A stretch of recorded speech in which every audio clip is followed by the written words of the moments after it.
मेरे प्यारे बच्चों, आप सभी को पाठशाला स्टडी में बहुत बहुत स्वागत है। इस वीडियो में हम लोग मैट्रिक बोर्ड परीक्षा 2026 के लिए मैथ का मॉडल सेट लेकर आए हैं, जो कि आपके लिए बहुत ही महत्वपूर्ण होने वाले हैं। ये सभी प्रश्न जो है आपका बहुत ही अच्छे प्रश्न हैं, तो आप जल्दी से कॉपी और पेन निकाल लीजिए और मेरे साथ साथ सभी ऑब्जेक्टिव प्रश्न को आप सॉल्व कीजिएगा। और लास्ट में देखिए कितना प्रश्न आपसे सही हुआ, कितना प्रश्न आप खुद से बनाए। तो चलिए हम लोग वीडियो को स्टार्ट करते हैं। वीडियो अच्छा लगा तो वीडियो को लाइक कर दीजिएगा और चैनल को सब्सक्राइब जरूर करिएगा।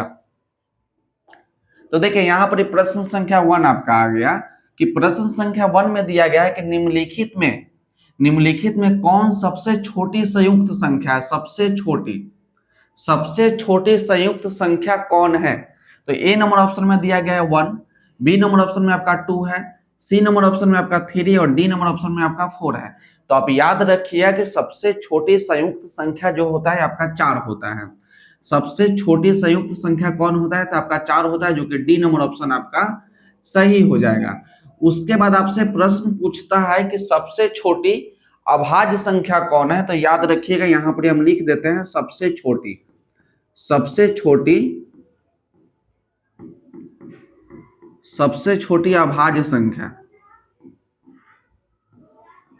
अभाज्य संख्या।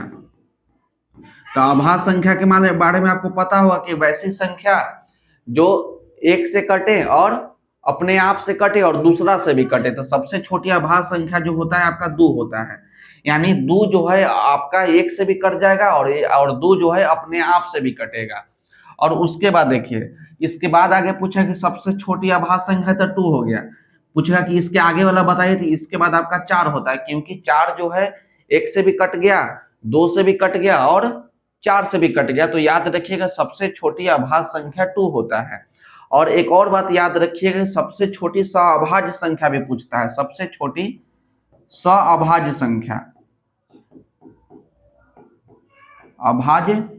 संख्या, तो याद रखिएगा सबसे छोटी सअभाज्य संख्या जो होता है आपका 4 होता है। इस 4 को आप याद नहीं रखिए, इतना बस एगो याद रखिए, क्योंकि आपसे पूछा है सबसे छोटी अभाज्य संख्या 2, सबसे छोटी सअभाज्य संख्या 4 और सबसे छोटी संयुक्त संख्या भी आपका 4 होता है। अब चलिए प्रश्न संख्या 2 को देखते हैं। प्रश्न संख्या 2 आपका, यह प्रश्न जो है बहुत ही वीवीआई प्रश्न है। यह प्रश्न जो है कितना बार पूछा गया है। पूछ रहा है कि पाई है। ए नंबर ऑप्शन में दिया गया एक अपरिमेय संख्या, बी नंबर ऑप्शन में दिया गया है कि एक परिमेय संख्या, सी नंबर ऑप्शन में दिया गया एक पूर्णांक संख्या और डी नंबर ऑप्शन में दिया गया इनमें से कोई नहीं। तो आप इसको ध्यान से देखिए और इसको याद कर लीजिएगा, क्योंकि पाई जो है एक अपरिमेय संख्या है।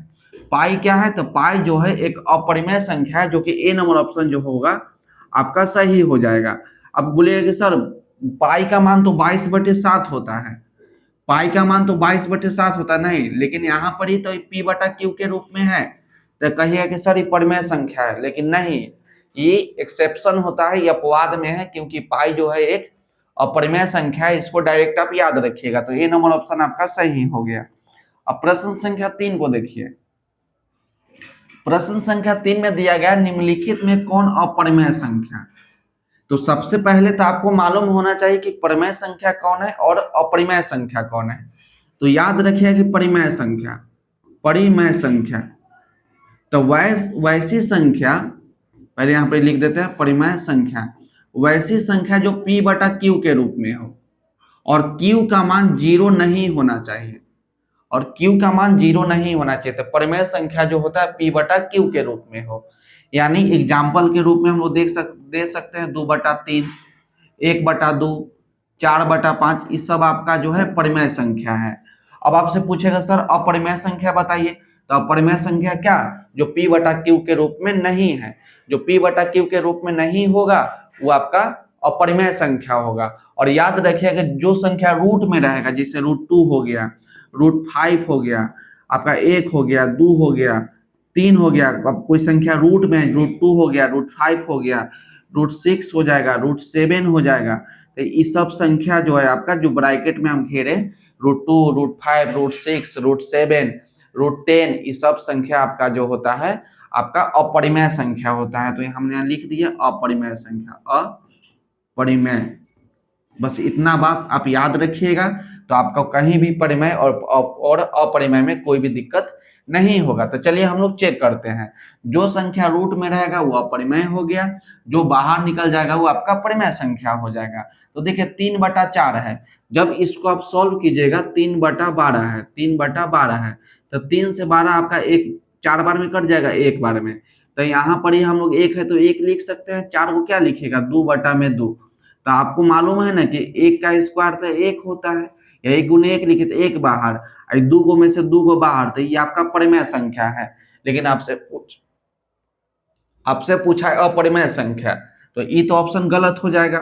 अब सी नंबर ऑप्शन देखिए, सी नंबर ऑप्शन है कि 7 से 7 आपका कट जाएगा, तो रूट अंडर बचेगा 1, तो 1 तो बाहर निकल जाएगा। तो 1 भी आपका क्या है, 1 भी आपका परिमेय संख्या है, तो ये भी ऑप्शन आपका गलत हो जाएगा। अब डी नंबर ऑप्शन देखिए, डी नंबर ऑप्शन आपका है कि √2 इंटू √2। जब हम लोग √2 को √2 से गुना करेंगे तो 2 होगा, जब हम लोग √3 को √3 से गुना करेंगे तो आपका 3 होगा। तो √2 और 3 क्या है, 2 और 3 आपका परिमेय संख्या होता है, तो ये भी आपका परिमेय संख्या हो गया। तो आपसे बोला कि अपरिमेय संख्या, तो जो बचा वो आपका अपरिमेय संख्या है, लेकिन हम आपको इससे भी समझा देते हैं। आपका है √2/10, √2/10।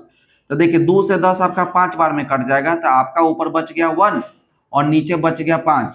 तो आप ही बताइए क्या ये 5 बाहर निकलेगा, क्या 1 बाहर निकलेगा? तो आप बोलिएगा नहीं सर बाहर नहीं निकलेगा, तो ये रूट में है। तो हम आपको बताए ना कि कोई भी संख्या यदि रूट में रहेगा तो वो आपका अपरिमेय संख्या हो जाएगा, यानी बी नंबर ऑप्शन जो है आपका सही हो गया। हम जितना भी प्रश्न को बताएंगे हम थोड़ा सा डीपली बताएंगे, ताकि आप इस टाइप का बहुत सारा प्रश्न है तो उसको आप आसानी से सॉल्व कर सके। अब चलिए प्रश्न संख्या 4 को देखिए। प्रश्न संख्या 4 में आपको दिया गया है कि दो संख्याओं के लॉसव और दो संख्याओं के मौसव है, दो संख्या के लॉसव तथा मौसव बराबर है तो संख्या होगा। आपसे बोला कि लॉसव और मौसव बराबर है, तो संख्या आपसे पूछा कि कौन सा संख्या होगा। तब पूछा कि क्या वह संख्या अभाज्य संख्या होगा, क्या वह संख्या सभाज्य संख्या होगा, क्या वह संख्या आपका ये आपका दो वो है, लिख दीजिए कोई नहीं, यहाँ लिख दीजिए कि कोई नहीं, यहाँ लिख देते हैं कोई नहीं, या बी नंबर ऑप्शन में आपका बराबर होगा। तो जल्दी से बताइए कि कौन ऐसा संख्या है कि जिसमें लॉसव और मौसव बराबर होगा। तो आपको हम बताएं कि सबसे छोटी आभाज्य संख्या जो होता है 2 होता है, उसके बाद आभाज्य संख्या जो होता है आपका 4 होता है। तो देखिए जब इसका लॉसव मौसव निकालेंगे तो कितना होगा, तो जब इसको निकालेंगे तो लिखेंगे 2 गुना 1, 4 को लिखेंगे हम लोग 2 गुना 2। तो हमको क्या निकालना है, हमको लॉसव निकालना है और मौसव निकालना है। तो ये आपका 2 का स्क्वायर हो जाएगा और यहाँ पर ही बच गया आपका 2, तो लॉसव निकालेंगे। तो लॉसव निकालने का क्या तरीका होता है, लॉसव, इसमें भी 2 और इसमें भी 2 का स्क्वायर, तो जो बड़का रहेगा उसी को लिखेंगे, तो 2 का स्क्वायर, यानी लॉसव कितना आ गया, लॉसव आपका 4 हो गया। अब मौसव निकालेंगे। मौसव का क्या मतलब होता है कि जो दोनों में होगा उसी को बाहर निकालेंगे। तो देख रहे हैं कि दोनों में आपका 2 है, तो 2 बाहर हो जाएगा। तो देख रहे हैं कि यहाँ पर लॉसव 4 है और मौसव 2 है, तो लेकिन आपसे बोला कि लॉसव और मौसव बराबर होना चाहिए, तो आभाज्य संख्या तो होगा नहीं, तो एक ऑप्शन कट गया। जब एक ऑप्शन कट गया यानी आपका डी भी कट गया, क्योंकि यहाँ दिया गया है कोई नहीं। अब सी और डी में, सी और बी में देखिए, तो आपका बोला है सभाज्य संख्या, तो सभाज्य संख्या आपका 4 होता है, और एक सभाज्य संख्या आगे ले लेंगे 6। जब इस दोनों का लॉसव मौसव निकालेंगे तो इसको चेक कर लेते हैं। इसको लिखेंगे 2 गुना 2 और 6 को लिखेंगे 2 गुना 3। तो लॉसव निकालेंगे, तो लॉसव कैसे निकालते हैं, लॉसव, तो यहाँ पर 2 का स्क्वायर है, तो 2 का स्क्वायर लिखेंगे, उसके बाद इसमें से 3 लिखेंगे, तो 4 3 12 हो जाएगा। और जब हम लोग मौसव निकालेंगे, मौसव निकालेंगे तो देख रहे हैं कि दोनों में कॉमन आपका 2 है, तो मौसव आपका 2 हो जाएगा। तो यहाँ पर भी देख रहे हैं कि लॉसव और मौसव आपका बराबर नहीं है। अब देखिए यहाँ लिखा है बराबर, तो मानिए कि कोई भी संख्या ले लीजिए, यानी 4 4 ले लेते हैं, यहाँ बता देते हैं। देखिए कि यानी 4 4 है, 2 संख्या है और दोनों संख्या हम बराबर लिए हैं 4 4। तो 4 को क्या लिखेगा, 4 को लिखेगा 2 गुना 2 और इसको भी लिखेगा 2 गुना 2।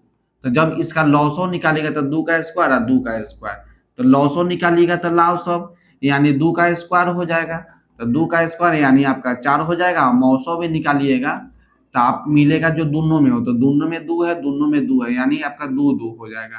तो देख रहे हैं कि 4 4 कोई भी संख्या यदि बराबर लेते हैं, जैसे 4 4 हो गया, 5 5 हो गया, 6 6 हो गया, या 8 8 हो गया, कोई भी संख्या जब हम बराबर लेंगे तो उसका लौसव और मौसव जो है आपस में बराबर होंगे, यानी बी नंबर ऑप्शन जो होगा आपका सही हो जाएगा। अब चलिए प्रश्न संख्या 6 को देखिए।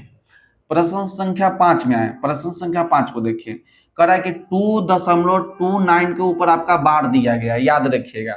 बच्चा यहाँ पर ही बहुत सारा बच्चा डाउट करेगा और एग्जाम में जाएगा तो वो यहाँ से गलती करके आएगा। गलती क्या करेगा हम आपको बताते हैं। यहाँ प्रश्न को पहले देखिएगा ध्यान से कि 0.29 और ऊपर में ऐसे बार दिया गया है, याद रखिएगा। ए नंबर ऑप्शन में दिया गया 29/90, बी नंबर में दिया गया 29/100, सी नंबर में है 27/99 और डी नंबर ऑप्शन में दिया गया 29/99। तो पहले बताते हैं कि बच्चा क्या गलती करता है। बच्चा तो पढ़ ले है 2.29, बच्चा पढ़ के गया है कि 2.29, तो इसको क्या लिखेगा, तो कहेगा कि सर दशमलव हटाएंगे तो नीचे 1 लगाएंगे, दशमलव के बाद 2 होंगे तो 2 0 लगाएंगे, यानी आपका हो गया 29/100। बच्चा इतना देखेगा और बी नंबर ऑप्शन में टिक कर देगा, तो उसका आंसर गलत हो जाएगा। प्रश्न को यहां ध्यान से नहीं देखा, क्योंकि प्रश्न में दिया गया ऊपर बार दिया गया है 2.29 ऊपर ऐसे बार दिया गया है। तो याद रखिएगा, इसको इस सवाल को बनाने का ये तरीका है कि दशमलव हटाएंगे 1 लगाएंगे, 2 अंक है तो 2 0 लगा दिए। लेकिन जब इस प्रकार का सवाल होगा तो जो ऊपर में रहेगा उसको लिख लेंगे, तो 29 है तो 29 लिख देंगे, कई गो अंक पे बार है तो 2 गो अंक पे बार है तो 2 गो 9 लगा देंगे, 2 गो अंक पे बार रहेगा तो 2 गो अंक हम लोग 2 गो 9 लगा देंगे, यानी आपका आंसर हो जाएगा 29/99, जो कि ऑप्शन नंबर डी जो होगा आपका राइट हो जाएगा। अब प्रश्न संख्या 6 को देखिए। प्रश्न संख्या 6 में आपको दिया गया कि 1 माइनस साइन स्क्वायर 60 डिग्री का मान इनमें से कौन होगा। 1 माइनस साइन स्क्वायर 60 का मान इनमें से कौन होगा। तो आप याद रखिए कि साइन 60 का जो मान होता है वो आपका होता है √3/2। साइन 60 का मान होता है √3/2, तो आपको मान निकालना है 1 माइनस साइन स्क्वायर 60 डिग्री का। आपसे मान पूछा कि कौन सा मान होगा, तो जहां पर ये आपका थीटा 60 है तो 60 की जगह पे हम क्या लिखेंगे √3/2, तो 1 माइनस साइन 60 का मान कितना होता है √3/2, तो हम लोग √3/2 लिखेंगे। उसका देख रहे हैं कि इस पे स्क्वायर है तो इसको हम लोग घेर के इस प्रकार से स्क्वायर लगा देंगे, इसके नीचे कुछ नहीं तो 1 है, तो 1/1 रूट, अभी स्क्वायर, तो स्क्वायर जो है इसके ऊपर भी, स्क्वायर जो है इसके ऊपर भी, तो स्क्वायर जब √3 के ऊपर आएगा इस प्रकार से देखिए कि स्क्वायर जब √3 के ऊपर आएगा तो स्क्वायर से रूट कट जाएगा तो आपका 3 बचेगा, तो 3 लिखिए। स्क्वायर जब 2 के ऊपर जाएगा तो 2 का स्क्वायर तो आपका 4 हो जाएगा। जब इसको सॉल्व कीजिएगा तो एलसीएम लीजिएगा 4, अब ऊपर क्या लिखेगा 4 माइनस 3, यानी 4 में से 3 जाएगा तो आपका 1 और नीचे आपका 4 हो गया। तो 1 माइनस साइन स्क्वायर 60 डिग्री का मान जो होगा 1/4 आएगा, जो कि ऑप्शन नंबर सी में दिया गया है। तो सी नंबर ऑप्शन जो होगा आपका राइट आंसर हो जाएगा। इस सभी प्रश्न को आप अपने कॉपी में नोट करते चलिएगा, क्योंकि यदि आप वीडियो दोबारा न देख सके तो इसको आप कॉपी में नोट रखिएगा, तो दोबारा 2 बार 3 बार 4 बार इसको देखिएगा, बनाइएगा, तो आपको बनाने आ जाएगा। अब चलिए आगे चलते हैं। प्रश्न संख्या 7 में देखिए। प्रश्न संख्या 7 में है कि निम्नलिखित में से किसका दशमलव प्रसार शांत है। याद रखिएगा, आपसे शांत पूछा है, तो सबसे पहले आपको तो नियम मालूम होना चाहिए। ये आपका दशमलव कौन सा, किसका दशमलव प्रसार शांत होगा। तो याद रखिएगा, शांत होने का कंडीशन क्या है कि कोई भी संख्या बटा में हो। तो मानिए कि कोई भी संख्या बटा में है, ऊपर कुछ भी रहे, क्या बोले कि ऊपर कुछ भी रहे, पी के जगह पे 1 रहे, 2 रहे, 3 रहे, 5 रहे, कुछ भी रहे, और नीचे जो है 2 के पावर m और 5 के पावर n के रूप में होना चाहिए नीचे, यानी 2 और 5 होना चाहिए। यदि 2 और 5 होगा तभी शांत होगा, तभी क्या हो जाएगा, शांत हो जाएगा। यदि इस बात को माना तो शांत, बात नहीं माना मतलब अशांत। यानी एग्जाम्पल देख देखिए, पी के जगह पे कुछ भी लिखिए, p के जगह पे कुछ भी लिखना है, यानी लिख लेते हैं 4 और 2 5 तो होना चाहिए, 2 और 5 होना चाहिए। इसके पावर कुछ हो, पावर से हमको कोई मतलब नहीं, इसके ऊपर में है कोई मतलब नहीं, बस हमको मतलब है कि 2 और 5 होना चाहिए। यदि 2 5 होगा तो शांत होगा, 2 5 नहीं होगा तो आपका अशांत होगा। तो हमको ऑप्शन चेक करना होगा कि कौन सा ऑप्शन में इस प्रकार का फोटो आता है। यदि इस प्रकार का फोटो आ गया तो शांत हो जाएगा, फोटो नहीं आया अशांत हो जाएगा। अब देखिए 7/40, तो 7/40 हमको ऊपर से कोई मतलब नहीं, 7 रहे 8 रहे रहने दीजिए, 40 है तो 40 को हम लोग चेक करते हैं। 40 को हम लोग क्या लिख सकते हैं, एलसीएम निकालेंगे, 2 से लगाएंगे तो आपका 20 बार में, 2 से लगाएंगे तो 10 बार में, 2 से लगाएंगे 5 बार में, 5 से लगाएंगे 1 बार में, यानी 2 के पावर 3, यानी 2 कै बार है, 3 बार है, तो 2 के पावर 3 गुने 5 है तो 5 लिखिए, यानी 5 के पावर 1। तो देखिए ना बउआ, ये फोटो में आया तो बोलिए कि हाँ सर आया, पी के जगह पे कुछ भी रहे, 2 और 5 आया तो 2 और 5 आ गया, पावर कुछ भी रहे तो इस बात को मान गया, यानी ये फोटो जो है ए नंबर ऑप्शन जो होगा शांत होगा। तो बोलिएगा सर ये तीनों ऑप्शन के चेक करके बता दीजिए, तो हम आपको चेक करके भी बता देते हैं। तो ए नंबर ऑप्शन तो आपका सही हो गया, यहाँ लिख देते हैं ए आपका सही है। अब बी नंबर ऑप्शन कहेगा सर तनका चेक करिए ना, तो लीजिए चेक कर देते हैं। 5/21 है तो 5/21 को क्या लिखिएगा, लिखिएगा 3 गुने 7, इससे ज्यादा क्या लिखिएगा, 3 गुने 7 लिखिएगा, थोड़ा भी बात नहीं माना, यहाँ 2 5 होना चाहिए, या 3 7 है तो ये गलती हो गया, 196 है।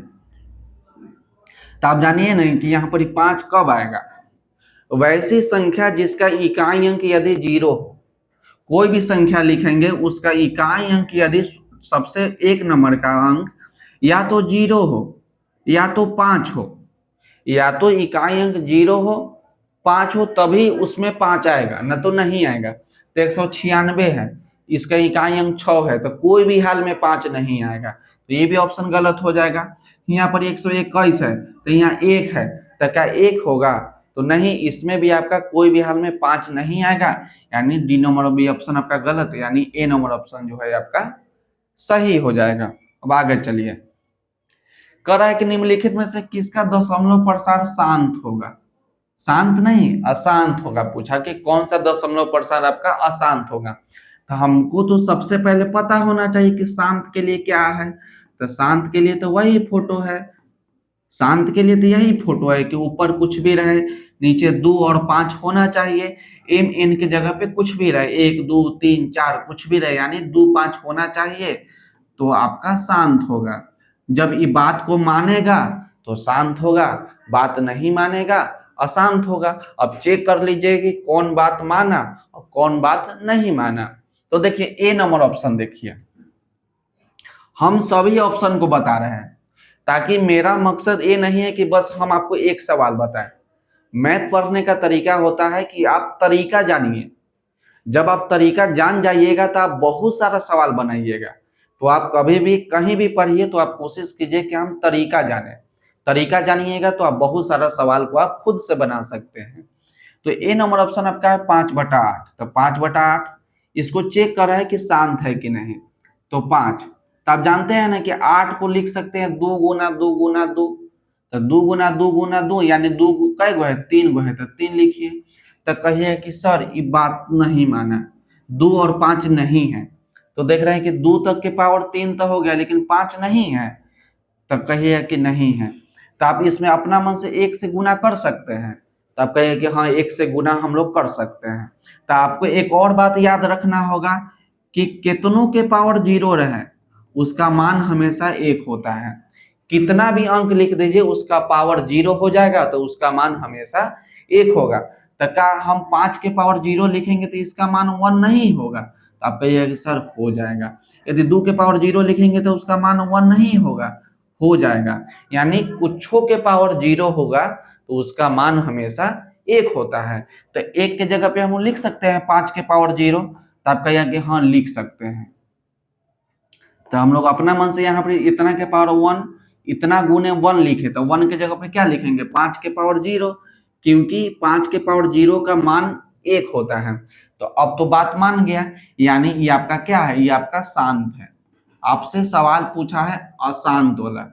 अब बी नंबर ऑप्शन देखिए 6 15 है, 6/15 तो 6, तो इसको क्या लिखेंगे 3 गुना में 5, 3 गुना में 5 लिखेंगे। देख रहे हैं कि 5 तो आ गया, 2 आया तो कहिए कि नहीं आया, यानी ये आपका अशांत हो जाएगा, अशांत हो जाएगा। तो कहिए कि सर मेरा तो आंसर मिल गया ऑप्शन नंबर बी, तो जी आपका आंसर जो है बी हो जाएगा सही। लेकिन आगे भी इसको चेक कर लेते हैं, 19/512, 19 बटा में 512, तो 19 के 19 लिखिएगा। अब देखिए कि 512 को इसको आप तोड़िए, इसको गुणनखंड कीजिए, तो गुणनखंड कीजिएगा तो कितना हो जाएगा, 8 में 8 से गुना करेंगे तो आपका 64 हो जाएगा, और 64 में 8 से गुना करेंगे तो 8 चौके 32, 48, यानी 512 आ जाएगा। मतलब कि 3 बार 8 लिखेंगे ना तो आपका 512 आ जाएगा। तो यानी एक वो 8 लिखेंगे तो 2 के पावर 3, फिर 2 के पावर 3, 2 के पावर 3, तो 3 गो 2, 3 गो 2, 3 गो 2, तो 3 6 9, तो 2 के पावर 9 लिखिएगा, तो कहिए कि हाँ लिख लेंगे। तो कहिए कि 5 कहाँ से आएगा, तो इसमें हम लोग एक अपना मन से गुना करेंगे, तो एक जब गुना करेंगे तो एक के बदला हम लिख सकते हैं 5 के पावर 0, तो बात मान गया, 2 5 आ गया, यानी ये भी फोटो आपका शांत है। अब डी नंबर देखिए, डी नंबर आपका है कि 31/343, तो ऊपर 31 देखिए, नीचे 343, तो 343 कितना का क्यूब होता है, तो 343 जो है 7 का स्क्वायर आपका 49, 49 में 7 से गुना कीजिएगा 63, तो आपका हो जाएगा 7 का क्यूब, 7 गुने 7 गुने 7, 7 का क्यूब होगा 49, 7 9 63, 28 होगी। तो यहां आप देख रहे हैं कि 343 है, 343 को क्या लिखेंगे 7 के पावर 3, तो 7 के पावर 3 हो गया, और यहाँ तो कुछ है ये ना, तो क्या ये बात माना, तो बात कहिए कि सर कहाँ माना, पी 2 और 5 कहाँ आया, यानी ये भी फोटो आपका अशांत हो गया। तो आप याद रखिए कभी भी 2 गो आंसर आपका नहीं होगा, तो आप एक बार फिर से चेक करिए कि ऑप्शन आपका बी होगा कि ऑप्शन आपका डी होगा। तो बी नंबर को देखते हैं, तो बी नंबर में आपका 6/15, तो 6/3 गुने 5, अरे तो 3 से 6 आपका नहीं कटेगा तो कट जाएगा, तो 2 बार में काट दीजिए, तो ऊपर 2 हो गया, नीचे आपका क्या बचा, नीचे आपका 5 बचा, तो 5 के पावर कुछ नहीं तो 1 है ना, तो 5 हो गया, तो 2 है, तो इसमें गुना अपना मन से 1 लिख सकते हैं, तो कहिए कि सर लिख सकते हैं, तो 1 लिखेंगे तो 1 के बदला हम लिख सकते हैं जी 2 के पावर 0, यानी आपका बी नंबर भी ऑप्शन भी आपका क्या होगा, तो बी नंबर ऑप्शन भी आपका शांत होगा। तो आप बी नंबर इसको टिकट मिटा दीजिए और लिख दीजिए यहाँ पे बी नंबर ऑप्शन क्या होगा, बी नंबर ऑप्शन भी आपका शांत होगा, यानी डी नंबर ऑप्शन जो है होगा आपका सही हो जाएगा।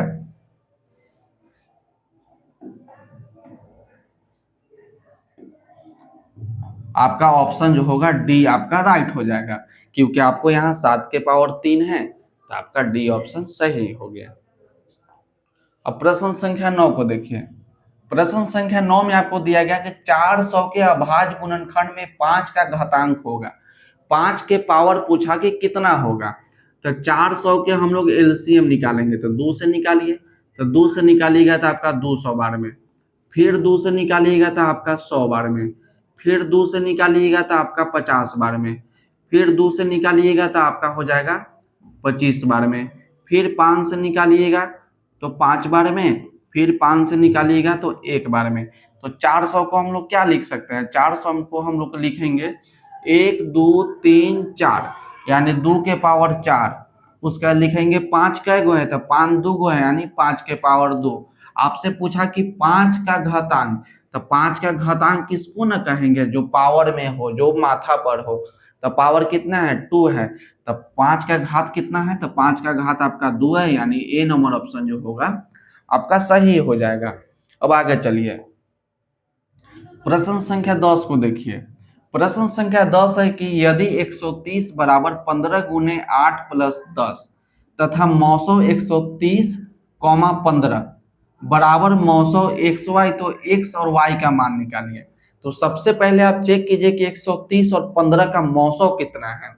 130 130 और 15 का मौसो कितना आता है। तो 130 है तो 130 लिखिएगा। तो 130 का आप एलसीएम निकाल लीजिए कि 130 को क्या लिखेंगे। तो 130 को हम लोग क्या लिख सकते हैं, आप लिख सकते हैं इतना कि 13 गुने 10, 13 गुने 10 लिख दीजिए। और फिर 10 को भी लिख सकते हैं 2 गुने 5। तो हम क्या लिखेंगे 2 गुने 5 गुने 13। तो 2 गुने 5 गुने 13। और उसके बाद यहाँ पर 15 है तो 15 लिखिए। 15 को क्या लिखिएगा 3 गुने में 5 लिखिएगा। आपको निकालना है मौसो। तो पहले मौसो निकालते हैं, देख रहे हैं कि दोनों में मौसो। तो मौसो का मतलब क्या होता है, जो दोनों में मिलेगा वही आपका आंसर होगा मौसो। तो आपका 5 हो गया। अब उसके बाद हम क्या करेंगे, इस चारों ऑप्शन को बारी बारी से चेक करेंगे और देखेंगे कि किसमें मौसम जो है आपका 5 आता है। तो ए नंबर ऑप्शन को देखिए। ए नंबर ऑप्शन में दिया गया है 15 और 10, 15 और 10। अब इसको चेक कीजिएगा क्या इसमें मौसम 5 आता है कि नहीं। तो 15, तो 15 को क्या लिखिएगा 3 गुने 5 लिखिएगा। और 10 को क्या लिखिएगा 10 को लिखिएगा 2 गुने 5। इसका निकालना है मौसम, तो मौसम यानी जो दोनों में हो। तो यहाँ पर देख रहे हैं कि मौसम इसमें 5 हो जाएगा क्योंकि 5 जो है आपका दोनों में है। तो आपका ए नंबर ऑप्शन जो होगा आपका सही हो जाएगा। इस सभी ऑप्शन को आप चेक कर लीजिएगा, आपको पता चलेगा कि मौसम 5 जो है किसी में नहीं आता है। तो ए नंबर ऑप्शन में मौसम आपका 5 आ गया, इसलिए ऑप्शन नंबर ए जो होगा आपका सही हो जाएगा। अब आगे चलिए प्रश्न संख्या 11 को देखते हैं। प्रश्न संख्या 11 में है कि रूट अंडर 125 का परमेयकरण गुणांक है। 125 का परमेयकरण गुणांक है तो रूट अंडर 125 है, तो रूट अंडर 125। तो 125 को हम क्या लिख सकते हैं। तो आप कहिए कि सर 125 का एलसीएम निकाल लीजिए ना। तो निकाल लीजिए। तो 5 से कटेगा तो 5 दूना 10, 5 बार में 25, फिर 5 से लगाइएगा 5 बार में 25, फिर 5 से लगाइएगा एक बार में। यानी 125 को हम लोग लिख सकते हैं 5 गुना में 5। तो आपको मालूम है ना कि जब संख्या रूट में हो तो 2 गो में से एगो बाहर निकल जाता है। तो 2 गो में से एक बाहर निकाल दीजिए तो एगो आपका घर में बचेगा। अब देखिए कि 5 रूट 5 का है, तो 5 रूट 5 जो है आपका डी नंबर ऑप्शन में है। तो डी आपका जो होगा आपका राइट आंसर हो जाएगा। अब आगे देखिए प्रश्न संख्या 12 है। प्रश्न संख्या 12 में दिया गया है कि निम्नलिखित में कौन सा युग्म सअभाज्य है। कौन सा युग्म बोला कि सअभाज्य, यानी एक युग्म, ये आपका दूसरा युग्म है, ये आपका तीसरा युग्म है, ये आपका चौथा युग्म है। कोई भी दो संख्या लिख दिया जाए और उसको ब्रैकेट में घेर दीजिएगा तो आपका युग्म हो जाएगा। तो कह रहा है कि निम्नलिखित में से कौन सा युग्म सअभाज्य संख्या। तो याद रखिए कि सअभाज्य संख्या कब होगा, जब इस दोनों का एचसीएफ निकालेंगे। एचसीएफ निकालेंगे और एचसीएफ कितना आना चाहिए 1 आना चाहिए। यदि एचसीएफ 1 आ गया तो सअभाज्य युग्म होगा। यदि एचसीएफ 1 नहीं आया तो आपका सअभाज्य युग्म नहीं होगा। तो याद रखिएगा एचसीएफ यानी मौसम। एचसीएफ यानी क्या चीज होता है, मौसम होता है। तो हम इस सब का मौसम निकालेंगे। यदि 1 आ गया तो ये होगा, 1 नहीं आया तो सअभाज्य युग्म नहीं आएगा। तो सबसे पहले एक नंबर ऑप्शन देखिए 9 और 16। 9 और 16, तो 9 को क्या लिखेंगे 9 को लिखेंगे 3 गुने 3 और 16 को लिखेंगे क्या 2 गुना 2 और लिखेंगे 2 गुना 2। तो इसका मौसम कितना हो गया। तो मौसम मतलब आपको याद होगा कि जो दोनों में हो, तो दोनों में कुछ मिल रहा है तो आप कहिए कि नहीं सर कुछ नहीं मिल रहा है। तो अपना मन से 1 से गुना नहीं कर सकते हैं, तो कहिए कि सर कर सकते हैं। तो दोनों में कुछ नहीं मिला तो आपका 1 1 मिला, यानी आपका मौसम 1 आ गया। यानी ऑप्शन नंबर ए जो होगा आपका सही होगा। ए नंबर ऑप्शन सही क्यों होगा, क्योंकि हम आपने बताया कि कोई भी संख्या 2 गो है इसका हम लोग मौसम निकालेंगे, एचसीएफ निकालेंगे। यदि एचसीएफ 1 आ गया तो आपका सअभाज्य युग्म होगा, यदि 1 नहीं आया तो सअभाज्य युग्म नहीं होगा। तो बोलेगा sir B number option check करिए ना। तो लीजिए चेक कर लेते हैं। 15 20 तो 3 गुने 5 और हो जाएगा 2 गुने 2 4 पचे 20। तो देखिए ना यहाँ पर मौसो जो है 5 आ गया, तो गलत हो गया, मौसो 1 आना चाहिए। 2184, 2184 भी को भी आप करिएगा, लॉसो निकालिएगा, सॉरी मौसो निकालिएगा तो 1 नहीं आएगा। और डी नंबर में भी 1365 का जब हम लोग मौसो निकालेंगे तो 1 नहीं आएगा। ये दोनों को आप चेक कर लीजिएगा, जिसका 1 आएगा वही आपका सहभाज्य युग्म होगा, यानी ए नंबर ऑप्शन जो होगा आपका सही हो गया। अब प्रश्न संख्या 13 को देखिए। प्रश्न संख्या 13 है कि रैखिक बहुपद में शून्यकों की संख्या होगा। रैखिक बहुपद में शून्यकों की संख्या होगा 3, 2, 1, 0। तो याद रखिए कि रैखिक बहुपद का मतलब होता है जिसका घात 1 हो। तो रैखिक बहुपद में शून्यकों की संख्या हमेशा 1 होता है। रैखिक बहुपद में शून्यकों की संख्या 1 होता है। द्विघात बहुपद में शून्यकों की संख्या 2 होता है। बात को ध्यान से सुनिएगा, रैखिक बहुपद में शून्यकों की संख्या 1, द्विघात बहुपद में शून्य की संख्या 2 और त्रिघात बहुपद में शून्य की संख्या आपका 3 होता है। अब आगे चलिए प्रश्न संख्या 14 को देखिए। प्रश्न संख्या 14 में आपको दिया गया है कि बहुपद x-1 का शून्यक है। बहुपद x-1 का शून्यक है, तो इसको आप डायरेक्ट बनाइएगा। x-1 शून्यक बोलेगा ना तो आप बराबर में 0 लगा दीजिएगा। कभी भी आपसे शून्यक बोलेगा तो बराबर में आप 0 लगा दीजिएगा। तो x माइनस में 1 है, उतने जाएगा तो आपका प्लस में 1, तो x का मान आपका 1 आ गया। तो यही 1 जो है इस बहुपद का क्या होगा, शून्यक होगा, यानी ए नंबर ऑप्शन जो होगा आपका सही हो जाएगा। तो ए में आप टिक कर दीजिए। अब चलिए प्रश्न संख्या 15 को देखिए। प्रश्न संख्या 15 को देखिए। प्रश्न संख्या 15 जो है बहुत ही अच्छा प्रश्न है। इस टाइप का प्रश्न जो है आपका ऑब्जेक्टिव में भी आता है और इस टाइप का प्रश्न जो है आपका सब्जेक्टिव में भी आता है। तो करा किसी द्विघात बहुपद के शून्यक, किसी द्विघात बहुपद, याद रखिए कौन बहुपद है आपका, द्विघात बहुपद है, कि शून्यक यदि -4 और 7 है तो द्विघात बहुपद होगा। आपसे द्विघात पूछा कि कौन सा होगा, तो आप याद रखिएगा कि द्विघात बहुपद में शून्य की संख्या 2 होता है। द्विघात बहुपद में शून्य की संख्या 2, यहाँ पर लिख देते हैं शून्य का एगो होगा, तो शून्य का आपका 2 होगा।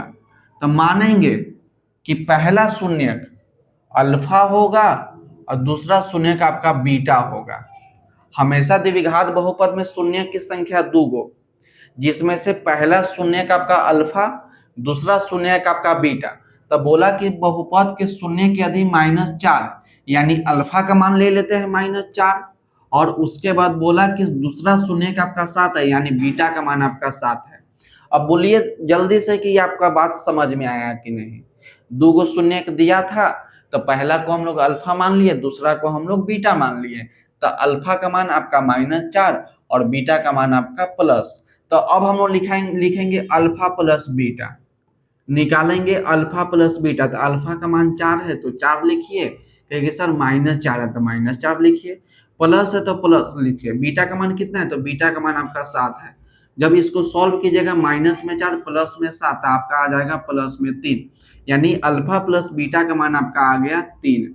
अब निकालेंगे alpha into beta, alpha into beta, तो अल्फा का मान आपका -4, गुना है तो गुना लिखेंगे, बीटा का मान 7 है तो बीटा का मान 7 लिख दीजिए, गुना कीजिएगा तो -28 आ जाएगा।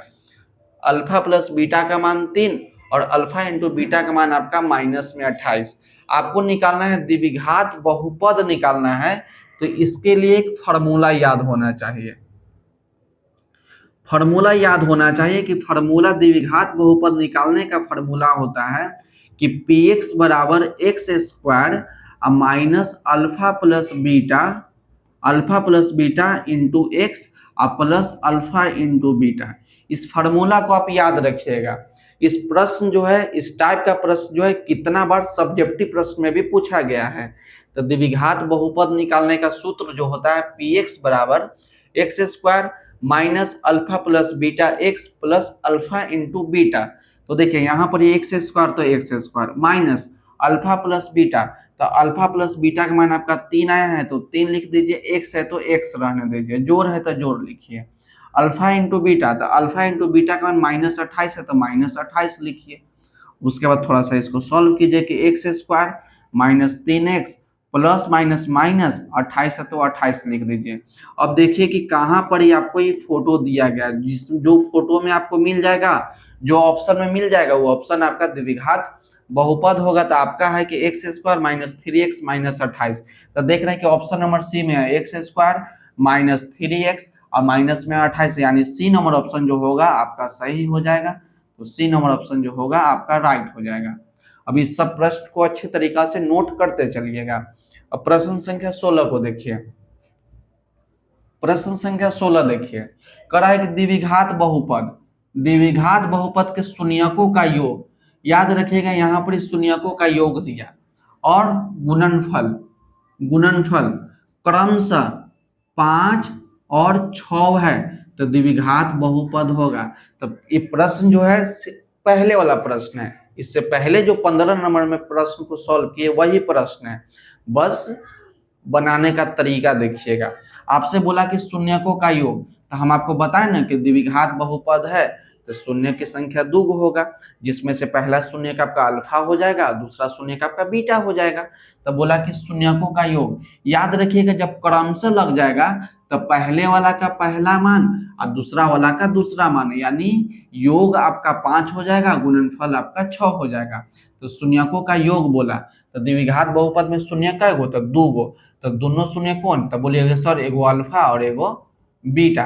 तो बोला कि शून्यकों का योग, तो शून्यकों का योग मतलब कि अल्फा प्लस बीटा, यही ना है, दोनों शून्य का योग मतलब जोड़। तो शून्यकों का योग कितना है, तो आपका 5 है।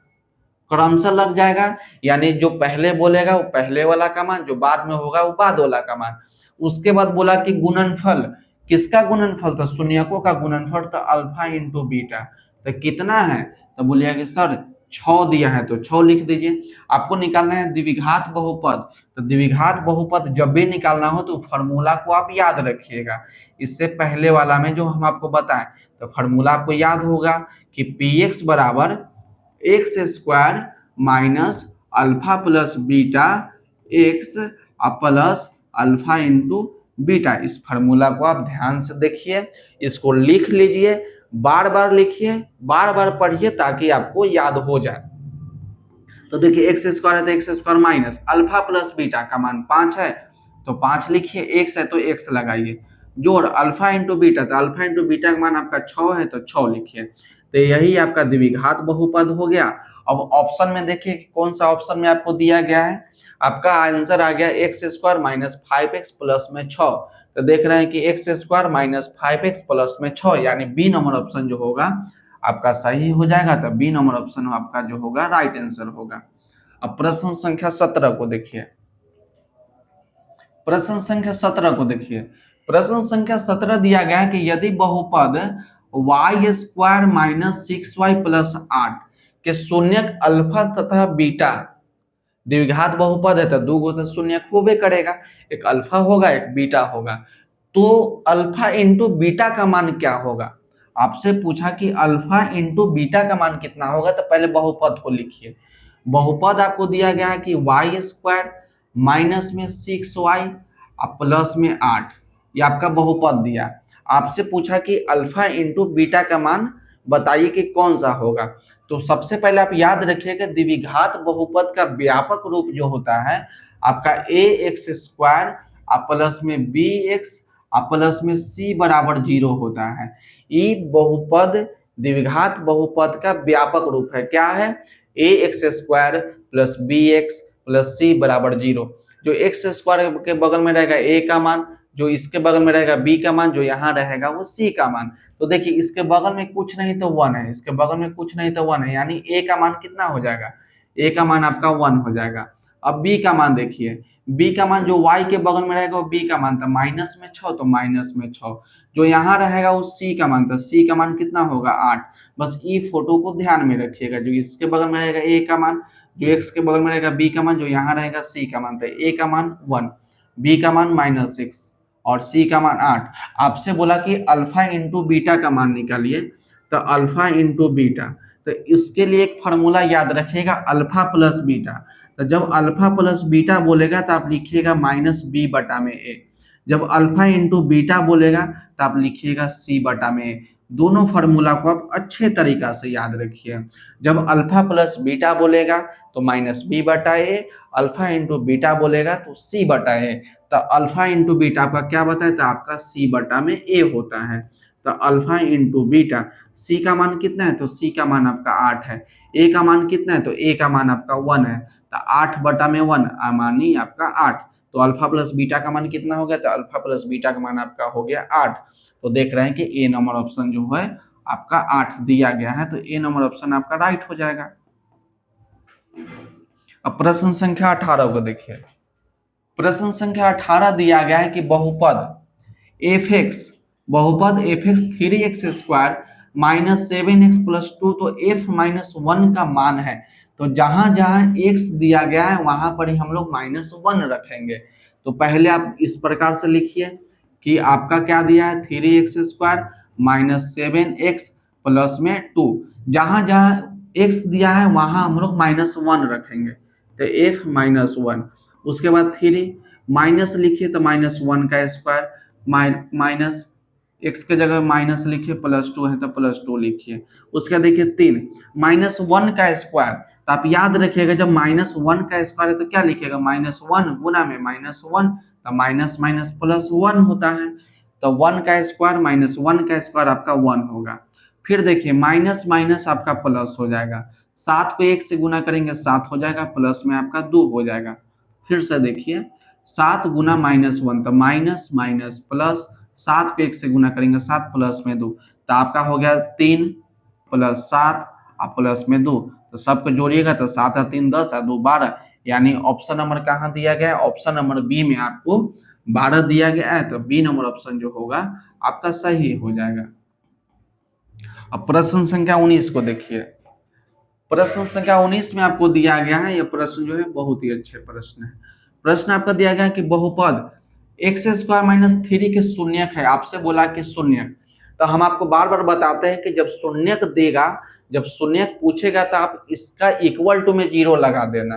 कि आपका दिया गया x² माइनस 3 बहुपद दिया गया है, आपसे बोला शून्यक निकालिए, तो हम लोग बराबर में 0 ले लेंगे। अब इसको बनाइए तो x² बराबर उड़ने जाएगा तो आपका प्लस में 3 है, स्क्वायर को हटाएंगे तो रूट लगाएंगे, स्क्वायर को हटाएंगे रूट लगाएंगे। तो याद रखिएगा रूट तो लगाएंगे लेकिन प्लस माइनस साथ में लगाएंगे, प्लस माइनस साथ में लगाएंगे। स्क्वायर हटाएंगे रूट लगाएंगे लेकिन प्लस माइनस लेके लगाएंगे। तो x का मान जो होगा एक बार प्लस में होगा और x का जो मान होगा एक बार माइनस में होगा। स्क्वायर हटाएंगे रूट लगाएंगे लेकिन प्लस माइनस लेके, तो x का मान एक बार प्लस में होगा, x का मान एक बार माइनस में होगा। तो देखिए कि कौन सा ऑप्शन में दिया गया है, तो ऑप्शन नंबर बी में आपको दिया गया है कि प्लस में √3 और माइनस में √3, तो बी नंबर ऑप्शन जो होगा आपका सही हो जाएगा। अब प्रश्न संख्या 20 को देखिए। प्रश्न संख्या 20 में आपका है कि निम्नलिखित में या निम्न में कौन 6x माइनस 2y बराबर 0 और 10x प्लस 2y बराबर 32 का हल है। तो हम लोग बारी बारी से x के मान 6 y के मान 6 ये दोनों समीकरण में रखेंगे। जो इस समीकरण का बात मानेगा यानी इसको रखेंगे, सॉल्व करेंगे और 0 आ गया यानी बात माना। इसमें रखेंगे x का मान और y का मान, यदि 32 आ गया तो आपका वही हल होगा। तो हम लोग ऑप्शन नंबर 2 को रख के देखते हैं सबसे पहले कि क्या होता है। तो आपका है कि 6x माइनस में 2y बराबर में 0, तो आपका x के जगह पे 2 और y के जगह पे 6, x के जगह पे 2 और y के जगह पे 6 रखिए। तो x के जगह 2 रखेंगे तो 2 माइनस 2 गुना में 6, तो देख रहे हैं कि 6 दूना 12 माइनस 12 यानी आपका 0 आ गया। तो आपको 0 तो आना चाहिए, यही ना बोला कि, तो ये बात माना। अब देखते हैं कि इस समीकरण बात मानता है कि नहीं। तो आपका है 10x और प्लस में 2y और बराबर में 32, तो 10 गुना x के मान 2 प्लस 2 गुना कितना हो जाएगा 6, तो आपका हो जाएगा 20 और 6 में 2 से गुना करेंगे 12, तो कितना आ गया 32। तो ये भी बात मान गया यानी बी नंबर ऑप्शन जो होगा आपका सही होगा। तो बोलिए सर हमको कैसे पता चलेगा कि बी नंबर ऑप्शन होगा, तो आपको ऐसे मालूम नहीं चलेगा, आपको सभी मान को बारी बारी से रखना होगा। एक बार x का मान 6 y का मान 6 रखेंगे, यदि बात मान गया 0 आ गया तो ठीक है, नहीं माना तो आगे चलेंगे, फिर इसको चेक करेंगे, फिर इसको चेक करेंगे, फिर इसको चेक करेंगे, तब आपको लास्ट में पता चलेगा कि कौन सा आंसर आपका सही होगा। अब आगे देखते हैं। तो आपका आज के वीडियो के लिए बस इतना ही। तो वीडियो अच्छा लगेगा तो वीडियो को लाइक जरूर करिएगा और चैनल को सब्सक्राइब भी कर दीजिएगा। वीडियो को लाइक कर दीजिएगा और चैनल को सब्सक्राइब कर दीजिएगा और घंटी आप जरूर बजा लीजिएगा, क्योंकि जब भी हम वीडियो डालें तो आपको वीडियो सबसे पहले जाए। तो मिलते हैं अगले वीडियो में, तब तक पढ़ते रहिए और बढ़ते रहिए।